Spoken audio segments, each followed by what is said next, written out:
हमारे देश में पिछले कुछ समय से लगातार इंडिया बनाम भारत का विवाद चल रहा है। लगातार इस बात पर सवाल पूछे जा रहे हैं कि हमें अपने देश को इंडिया बुलाना चाहिए या फिर भारत।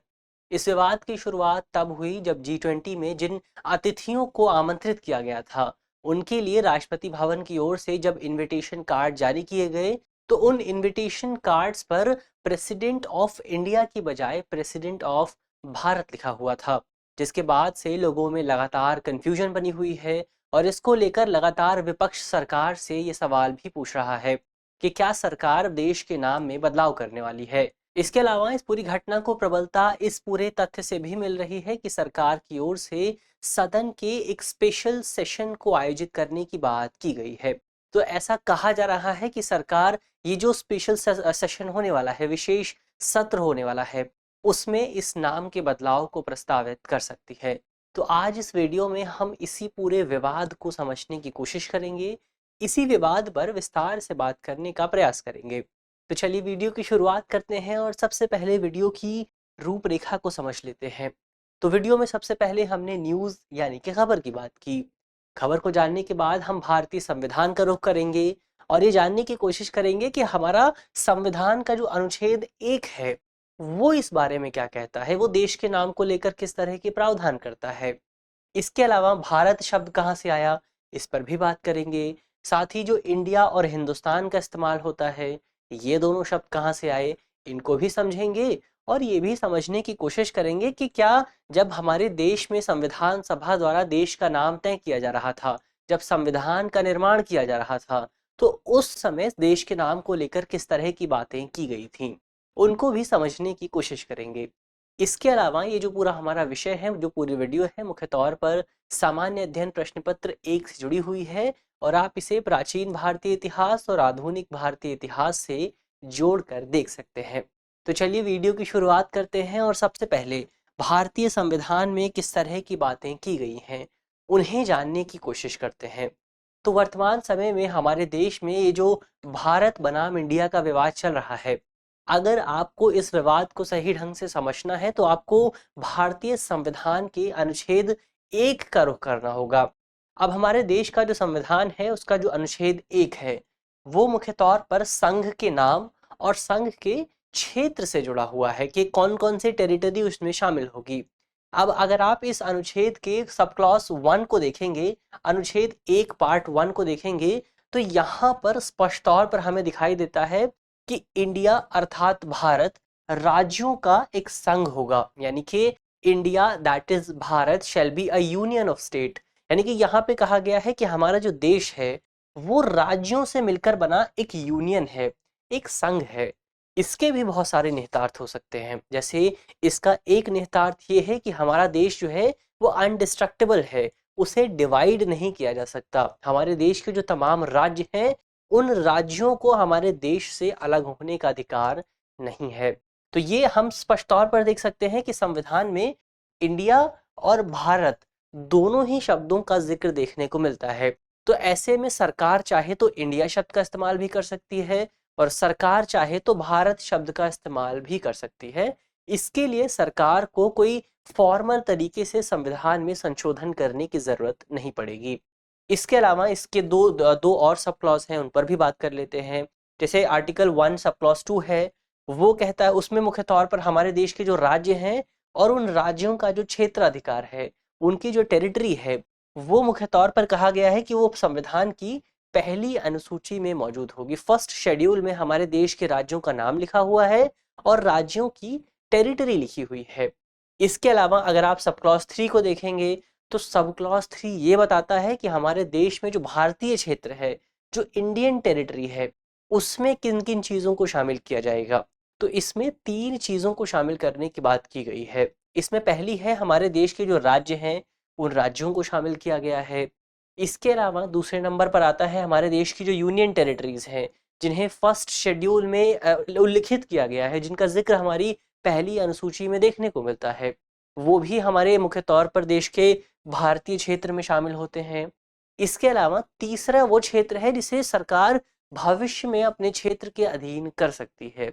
जैसे कि हमने गोवा को अपने क्षेत्र में शामिल किया था, हमने सिक्किम को अपने क्षेत्र में शामिल किया था। तो ये जो तमाम क्षेत्र हैं, इन क्षेत्रों को भी भारत के क्षेत्र के तौर पर संविधान में शामिल किया गया है। लेकिन इस पूरे अनुच्छेद में, इस पूरे आर्टिकल में जो सबसे इम्पोर्टेंट बात है वर्तमान विवाद को लेकर, वो ये है कि हमारा भारतीय संविधान का जो अनुच्छेद 1 सब क्लॉज 1 है, उसमें 2 शब्दों का जिक्र है। इंडिया और भारत दोनों ही शब्द उस अनुच्छेद में लिखे हुए हैं। तो ये तो हमने संविधान के अनुच्छेद 1 की बात की। अब ये जानने की कोशिश करते हैं कि हमारे देश में ये जो भारत शब्द है, ये आया कहाँ से, इसका इतिहास क्या रहा है। तो अगर आप हमारे देश में भारत शब्द के इतिहास को जानने जाएंगे, इसको समझने जाएंगे, तो आपको महाकाव्य काल तक जाना पड़ेगा। सबसे पहले आपको महाभारत मिलेगी, और जब आप महाभारत को पढ़ेंगे तो वहां पर आपको भारत और भारतवर्ष जैसे शब्द देखने को मिलते हैं। यानी कि हम कह सकते हैं कि भारत, ये जो भारत शब्द है, इसकी जो शुरुआत है वो महाभारत काल से देखने को मिलती है। इसके बाद महाभारत को पढ़ने के बाद अगर आप पुराणों को पढ़ेंगे, तो पुराणों में भी मुख्य तौर पर भारत को परिभाषित करने, डिफाइन करने की कोशिश की गई है। पुराणों के मुताबिक जो भारत क्षेत्र है, वो दक्षिण में समुद्र और उत्तर में बर्फ के बीच में जो भूमि आती है, यानी कि दक्षिण का जो क्षेत्र है उसके नीचे समुद्र है, और उसके ऊपर हिमालय के जो पहाड़ हैं बर्फ वाले, उनके बीच में जो पूरी एक टेरिटरी मौजूद है, जो पूरा सब कॉन्टिनेंट मौजूद है, उसको पुराणों में भारत के तौर पर संदर्भित किया गया है। इसके अलावा जो तमाम सोशलॉजिस्ट रहे हैं, जो तमाम लिंग्विस्टिक रहे हैं, जो तमाम एक्सपर्ट्स रहे हैं, स्कॉलर रहे हैं, उन्होंने भारत को पुराणों की इस डेफिनेशन के अनुसार एक राजनीतिक या फिर भौगोलिक इकाई के तौर पर नहीं देखा है, एक एक पॉलिटिकल या फिर जियो पॉलिटिकल इकाई के तौर पर, यूनिट के तौर पर नहीं देखा, बल्कि हम भारत को एक धार्मिक और सामाजिक सांस्कृतिक इकाई के तौर पर देखते हैं। क्योंकि अगर आप भारत को परिभाषित करने जाएंगे तो आपको मुख्य तौर पर ये पता चलेगा कि पुराणों में भारत को इस तरह से परिभाषित किया गया है कि जो भी उपमहाद्वीप का क्षेत्र है, सब कॉन्टिनेंट का वो सारा क्षेत्र जहां पर ब्राह्मणवादी व्यवस्था चलती है, उस व्यवस्था को ब्राह्मणवादी व्यवस्था, यानी कि हमारी जो पुरातन व्यवस्था है, जो पुरानी व्यवस्था है, वर्ण व्यवस्था है, वो व्यवस्था अच्छी है खराब है, वो अलग डिबेट का विषय है, उस पर हम कभी अलग से डिबेट करेंगे। लेकिन जिस पूरे क्षेत्र में ये व्यवस्था रहती है, ये वर्ण व्यवस्था, उस पूरे क्षेत्र को हम भारत के तौर पर संदर्भित करते हैं, ऐसा स्कॉलर कहते हैं। इसके अलावा अगर आप ऋग्वेद को पढ़ेंगे तो वहां पर एक जनजाति का जिक्र देखने को मिलता है, एक ट्राइब का जिक्र देखने को मिलता है। उस ट्राइब का नाम है भारत, और ऐसा कहा जाता है कि वर्तमान समय में भारत में जो तमाम लोग रह रहे हैं, वो उसी ट्राइब का हिस्सा हैं, और इसी वजह से भारत को भारत के नाम से संदर्भित किया जाता है। तो ये तो भारत के नाम के इतिहास की बात हुई। अब आगे बढ़ते हैं और ये जानने की कोशिश करते हैं कि इंडिया या फिर हिंदुस्तान जो शब्द है, उसकी उत्पत्ति किस तरह से हुई। तो अगर आप हिंदुस्तान शब्द को देखेंगे तो ये हिंदू से लिया गया है, ये शब्द जो है वो हिंदू शब्द से लिया गया है, और हिंदू शब्द जो है वो संस्कृत के शब्द सिंधु का फारसी रूप है, यानी कि पर्शियन इसका फॉर्म है, पर्शियन थोड़ा विकृत फॉर्म है। तो ये तो हिंदू शब्द की बात हुई, हिंदुस्तान शब्द की बात हुई। और इस शब्द की उत्पत्ति कहाँ से हुई, तो ईरान का एक साम्राज्य था, पर्शियन एक एक पूरा साम्राज्य था जिसका नाम था एक्मेनिड एम्पायर, एक्मेनिड साम्राज्य। तो ये जो साम्राज्य था, इस साम्राज्य ने हमारा जो उपमहाद्वीप है, सब कॉन्टिनेंट है, उसके उत्तर पश्चिमी हिस्सों पर जो विजय प्राप्त की थी, तकरीबन छठी शताब्दी के आसपास। तो उस समय मुख्य तौर पर इस पूरे क्षेत्र को इन्होंने ये नाम दिया था, क्या नाम दिया था, उत्तर पश्चिमी हिस्सों पर जब उन्होंने विजय प्राप्त करी थी, तो उन्होंने इस पूरे क्षेत्र को हिंदू नाम दिया था, जो कि फारसी रूप है सिंधु का, क्योंकि वहां से सिंधु नदी बहती थी। तो इसी वजह से क्योंकि उन्होंने फारसी के तौर पर इसे हिंदू नाम दिया, और इसके बाद समय के साथ धीरे धीरे उसमें स्थान प्रत्यय जुड़ गया, और इस तरह से ये हिंदुस्तान बन गया। इसके बाद ये जो पूरा पर्शियन एम्पायर था, इससे भारत की जानकारी या फिर हिंदुस्तान की जानकारी यूनानियों तक गई, ग्रीक्स तक गई, और ग्रीक्स ने फिर नाम में बदलाव किया। उन्होंने इसको थोड़ा सा अपनी भाषा में बदला, और उन्होंने इसको नाम दिया इंडस, यानी कि उन्होंने हिंदू या फिर सिंधु, जिसको भी आप लें, इसको इन्होंने विकृत किया और इसको नाम दिया इंडस। और धीरे धीरे तीसरी शताब्दी ईसा पूर्व के आसपास ये जो इंडस शब्द है, ये इंडिया में बदल गया। और इसके बाद समय समय पर हमें दोनों ही शब्दों का, दोनों ही नामों का प्रयोग देखने को मिलता है। जैसे अगर आप मुगल काल में जाएंगे, तो वहाँ पर हमें हिंदुस्तान शब्द का प्रयोग ज़्यादा देखने को मिलता है, क्योंकि ज़ाहिर तौर पर ये जो शब्द है वो फ़ारसी से आया है। वहीं अगर दूसरी तरफ आप ब्रिटिश काल में जाएंगे, तो वहाँ पर हमें इंडिया शब्द का ज़िक्र देखने को मिलता है। इंडिया शब्द को बहुत प्रबलता से प्रयोग किया गया था। क्यों? क्योंकि जो इंडिया शब्द था वो ग्रीक से आया था और कहीं न कहीं उनके जो कनेक्शंस थे, वो एंसेस्ट्रल कनेक्शंस थे। तो इसी वजह से उन्होंने इंडिया शब्द का इस्तेमाल किया। तो अपनी-अपनी सहूलियत के हिसाब से सभी लोगों ने अपने-अपने शब्दों का चयन कर लिया था। तो ये तो हिंदुस्तान और इंडिया शब्द की बात हुई। इसके अलावा आप जानने की कोशिश करते हैं कि जब हमारी संविधान सभा द्वारा देश के संविधान का निर्माण किया जा रहा था, तो उस समय इस पूरे शब्द को लेकर, देश के नाम को लेकर किस तरह की बातें की गई थी। तो जब हमारा संविधान बनाया गया, तो संविधान सभा के सामने 3 शब्द निकल कर के आए। सबसे पहला शब्द था भारत, दूसरा शब्द था इंडिया और तीसरा शब्द था हिंदुस्तान।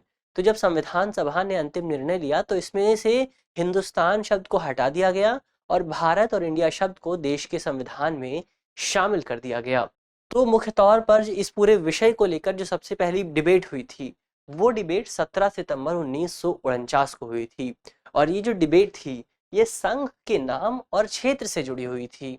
तो जब जो संविधान का ड्राफ्ट था, वो ड्राफ्ट पहली बार हमारे देश की संविधान सभा में पढ़ा गया और उसमें भी प्रत्यक्ष तौर पर यही लिखा हुआ था कि India that is Bharat shall be union of states.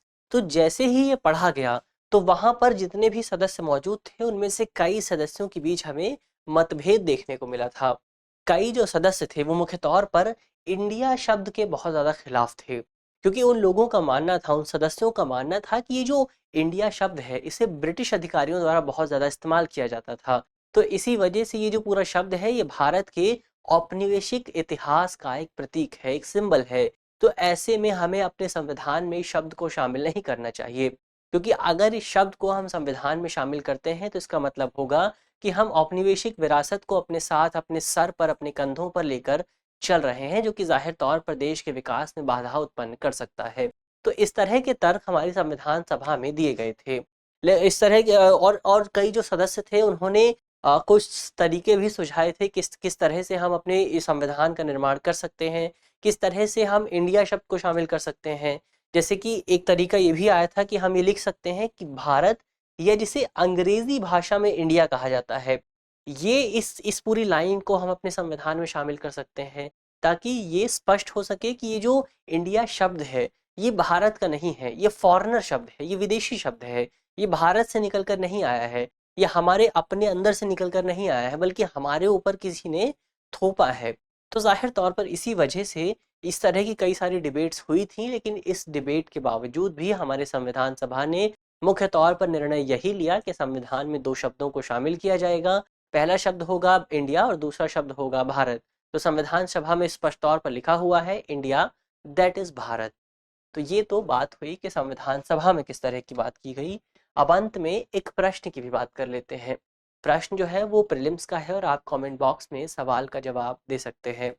आज का हमारा प्रश्न है कि भारतीय संविधान के किस अनुच्छेद में ये उल्लिखित है कि इंडिया अर्थात भारत राज्यों का एक संघ होगा, एक एक यूनियन ऑफ स्टेट्स होगा। तो हमें बताना है कि कौन से अनुच्छेद में इस बात का उल्लेख है।